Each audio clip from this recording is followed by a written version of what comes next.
the President of the United States, accompanied by the Honorable Anthony M. Kennedy and Justice Brent M. Kavanaugh.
Members of Congress, members of the Cabinet, honored guests, and fellow Americans, it is my privilege to address you tonight from the East Room of the White House.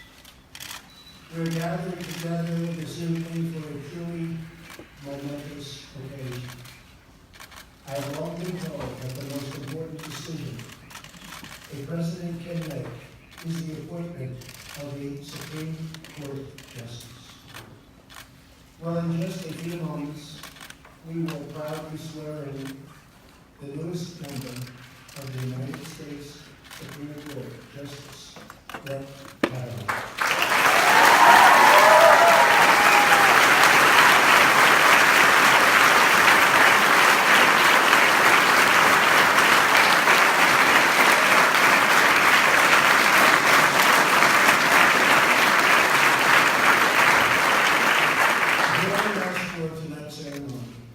Is every sitting Supreme Court Justice, Chief Justice Roberts, Justice Thomas,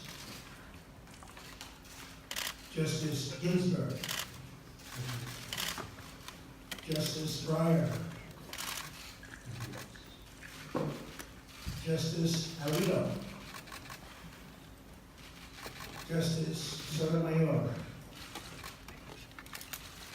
Justice Kagan, and Justice Gorsuch. I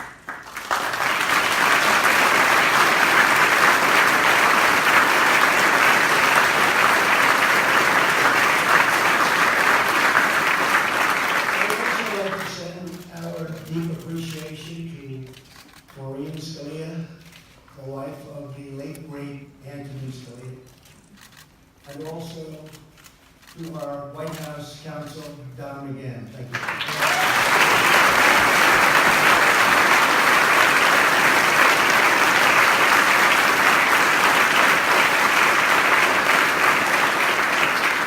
We are thrilled to be joined this evening by Justice Anthony Kennedy. Justice Kennedy, America owes you a profound debt of gratitude for a lifetime of noble service to our nation. And I want to thank you very much.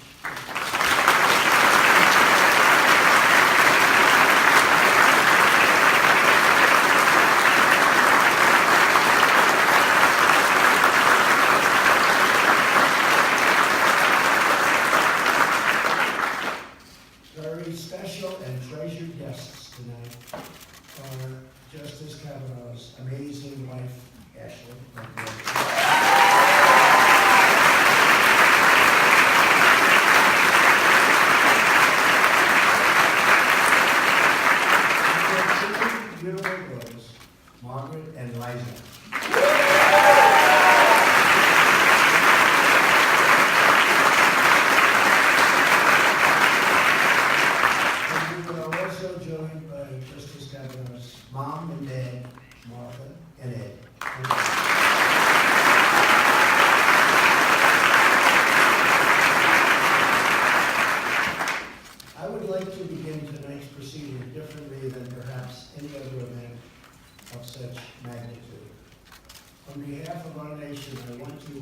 apologize to Brett and the entire Kavanaugh family for the terrible pain and suffering you have been forced to endure.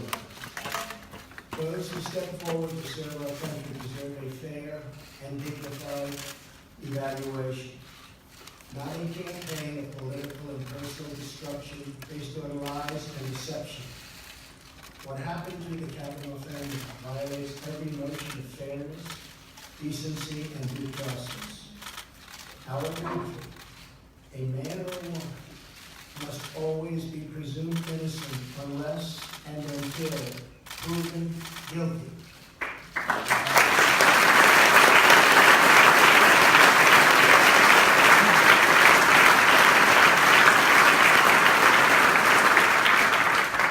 And with that, I must state that you, sir, under historic scrutiny, were proven innocent. Thank you.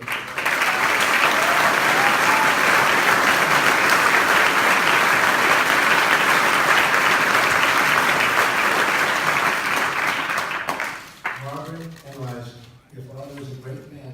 He is a man of decency, character, kindness, and courage, who has devoted his life to serving his fellow citizens. And now, from the bench of our nation's highest court, your father will defend the eternal rights and freedoms of all Americans.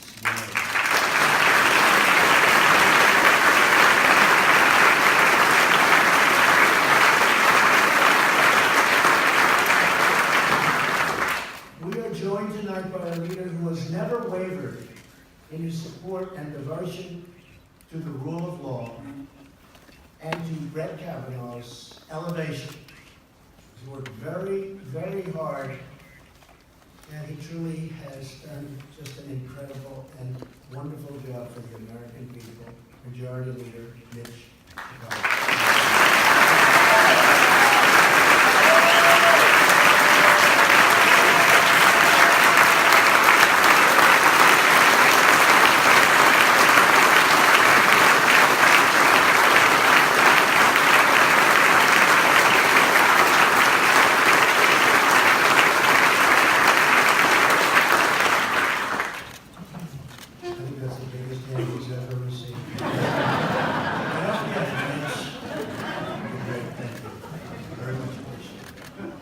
I'd like to thank another man whose principal leadership has earned widespread admiration, Chairman of the Judiciary Committee, Senator Chuck Grassley. Thank you.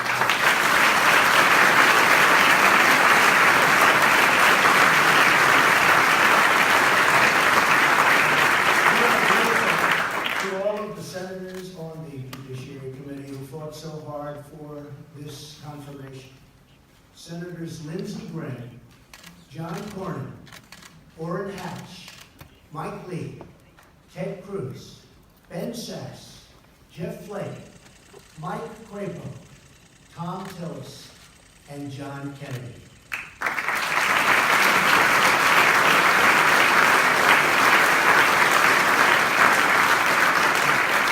Thank you also to Rob Portman. Thank you.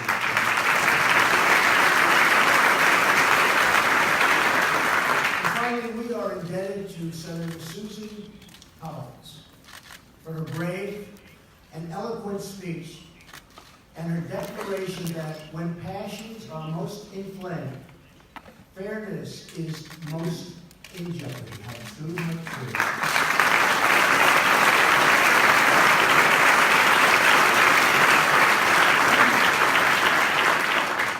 Brett Kavanaugh is a man of outstanding intellect, a brilliant scholar, and his credentials are unsurpassed. A graduate of both Yale College and Yale Law School, he has taught at Harvard, Yale, and Georgetown. When he's not working or with his family, he's giving back to his community. He spent 26 years in public service, and just like Justice Gorsuch, he clerked for Justice Kennedy. For the last 12 years, Brett was a judge on the D.C. Circuit Court of Appeals, widely regarded as our nation's second highest court. During his tenure, he authored over 300 opinions distinguished by their masterful and impartial reasoning. Known as a judge's judge, he is a fair-minded, unbiased, and even-handed person. He understands that justice must be divorced from the passions of the day, headed instead to the enduring foundation of our republic, the Constitution. Justice Kavanaugh fills the place left by Anthony Kennedy. Soon, Justice Kennedy will administer the judicial oath to Brett Kavanaugh, just as he did last year for Justice Gorsuch. This will be the first time a Supreme Court justice has ever sworn in a former clerk to take his seat. A beautiful moment which reminds us that freedom is a tradition passed down from generation to generation. And it's a big statement. I don't think you can so much.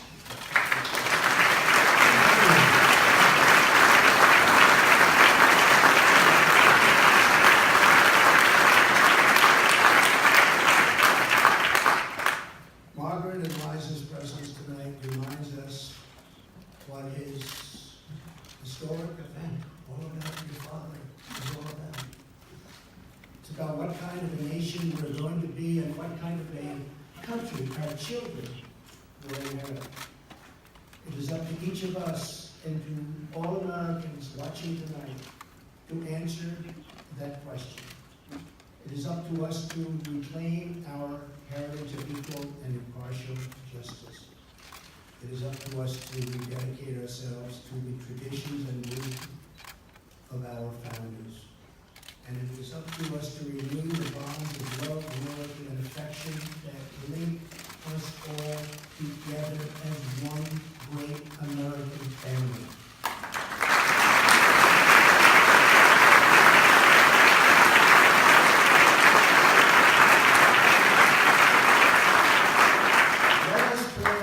Successful in this task.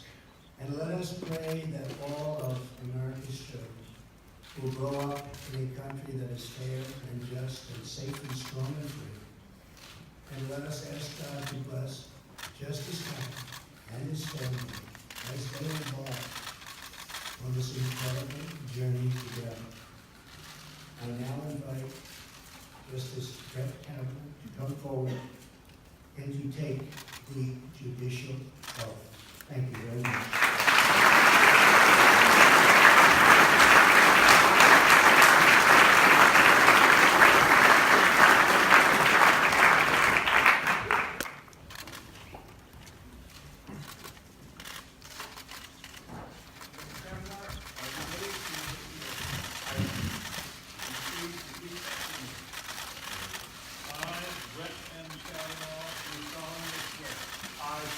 Kavanaugh do solemnly swear that I will administer justice without respect to persons. That I will administer justice without respect to persons. And do equal right to the poor and to the rich. And do equal right to the poor and to the rich. And that I will faithfully and impartially. And that I will faithfully and impartially discharge and perform all the duties incumbent upon me. All the duties incumbent upon me as Associate Justice of the Supreme Court of the United States. As Associate Justice of the Supreme Court of the United States. Under the Constitution and laws of the United States. Under the Constitution and laws of the United States. So help me God. So help me God.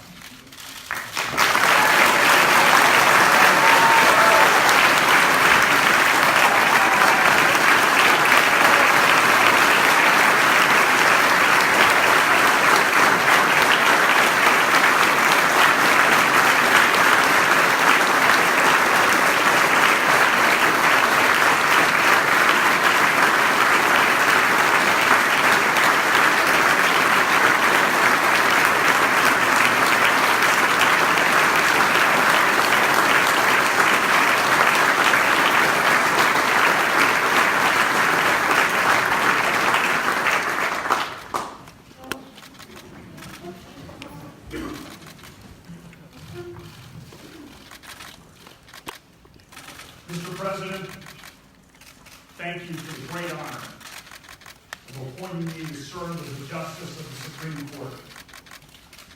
I've seen firsthand your deep appreciation for the vital role of the American judiciary. I am grateful for your steadfast, unwavering support throughout this process. And I'm grateful to you and Mrs. Trump for the exceptional, overwhelming courtesy you have extended to my family and me. Mr. President, thank you for everything.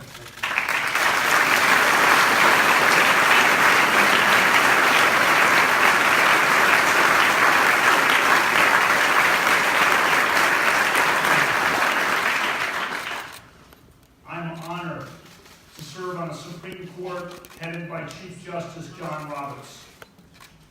Chief Justice Roberts is a principled, independent, and inspiring leader for the American judiciary. As a country, we are fortunate to have John Roberts as Chief Justice of the United States.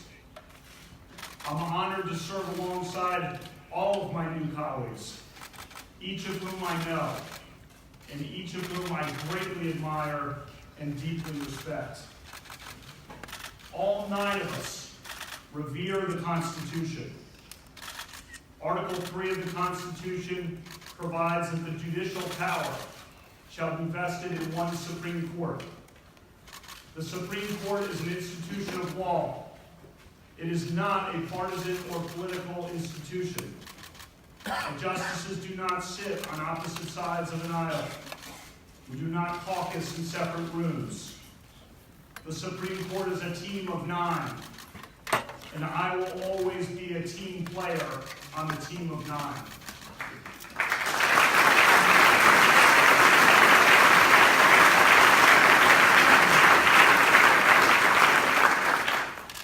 As a new justice on the Supreme Court, I understand the responsibility that I bear.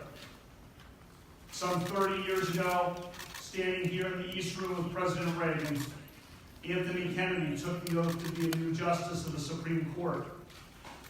Justice Kennedy became one of the most consequential justices in American history. I served as Justice Kennedy's law clerk in 1993. To me, Justice Kennedy is a mentor, a friend, and a hero.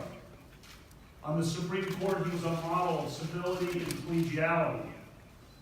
He fiercely defended the independence of the judiciary and zealously guarded the individual liberties secured by the Constitution.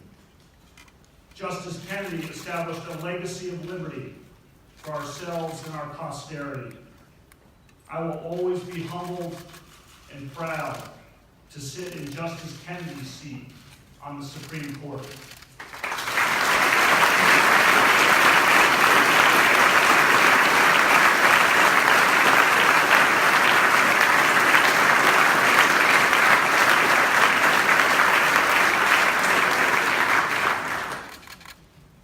I thank the members of the United States Senate, Senate Majority Leader Mitch McConnell, for his leadership and steady resolve.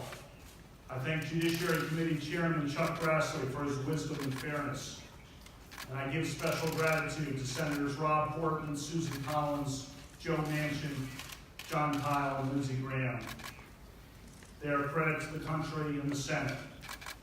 I'll be forever grateful to each of them and to all the senators who carefully considered my nomination. Presiding over the final vote in the Senate on Saturday was Vice President Pence. I'm grateful to the Vice President for his sound advice and faithful support. I thank Counsel of the President Don McGahn, who was a warrior for fairness and performed his critical duties in the finest traditions of our Constitution.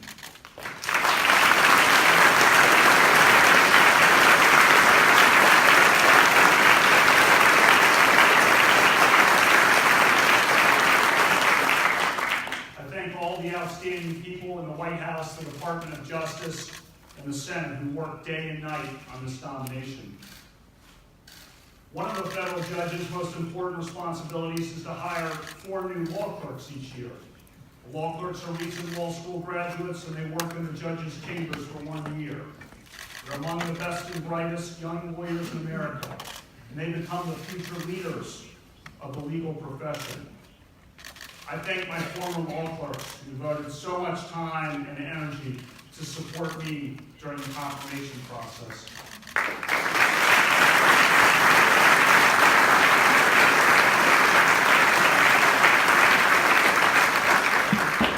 Inspired by my mom, who was a trailblazer for women in law, I've worked hard throughout my career to promote the advancement of women.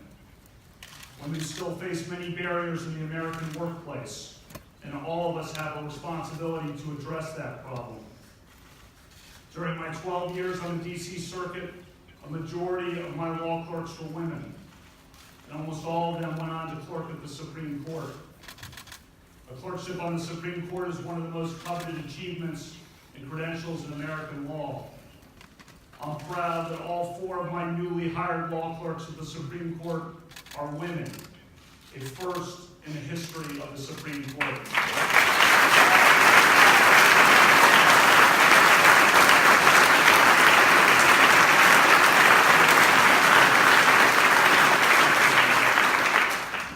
Tonight I thank all my friends, so many amazing and fearless friends. From my high school days, college, law school, clerking, the Bush White House, including President George W. Bush.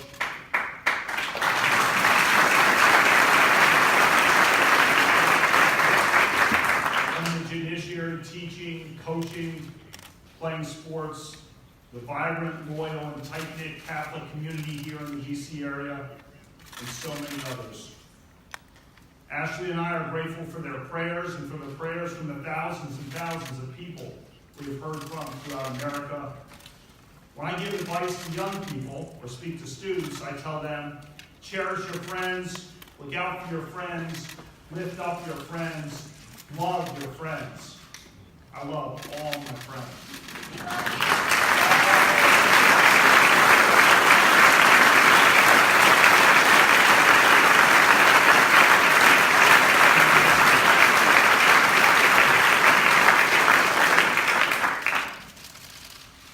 Family.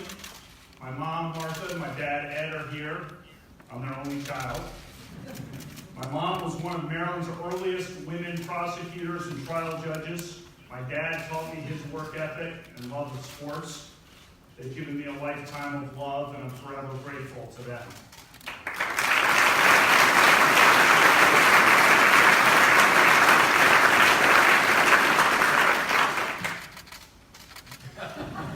My daughters, Margaret and Liza, are smart, strong, awesome girls.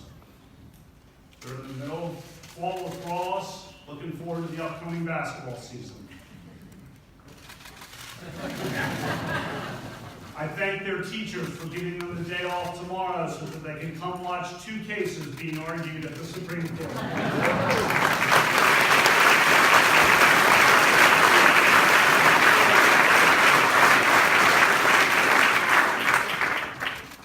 Ashley's a proud West Texan from Abilene, Texas, graduate of Abilene Cooper Public High School, University of Texas at Austin. She's the dedicated town manager of our local community. She's got a deep faith. She's an awesome mom, a great wife. She is a rock. I thank God every day for Ashley, my family.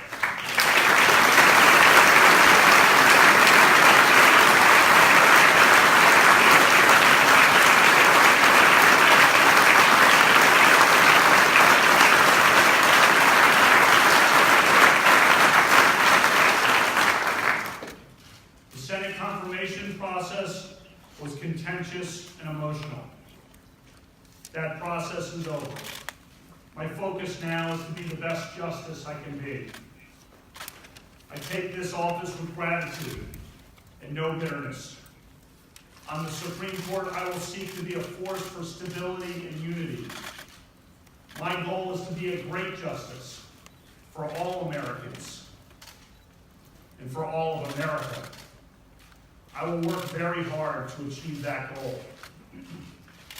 I was not appointed to serve one party or one interest, but to serve one nation. America's Constitution and laws protect every person, of every belief and every background. Every litigant in the Supreme Court can be assured that I will listen to their arguments with respect and an open mind. Every American can be assured that I will be an independent and impartial justice, devoted to equal justice under law. Although the Senate confirmation process tested me, as it has tested others, it did not change me. My approach to judging remains the same. A good judge must be an umpire, a neutral and impartial decider who favors no litigant or policy. A judge must be independent and must interpret the law, not make the law. A judge must interpret statutes as written, and a judge must interpret the Constitution as written, informed by history and tradition and precedent. In the wake of the Senate confirmation process, my approach to life also remains the same. I will continue to heed the message of Matthew 25. I will continue to volunteer to serve the least fortunate among us. I will continue to coach, teach, and tutor. I will continue to strive to be a good friend, colleague, husband, and dad. As in the past, our nation today faces challenges and divisions. But I am an optimist. I live on the sunrise side of the mountain. I see the day that is coming, not the day that is gone. I am optimistic about the future of America and the future of our independent judiciary, the crown jewel of our constitutional republic. As a justice on the Supreme Court, I will always strive to preserve the Constitution of the United States and the American rule of law. Thank you all.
Oh, wow, okay. That's great.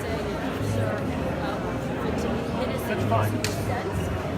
What we're going to hear on the campaign trail, we're going to use this victory lap and expect to do that from Iowa tomorrow, and then another battleground state and Ohio. I thought the token of justice happened.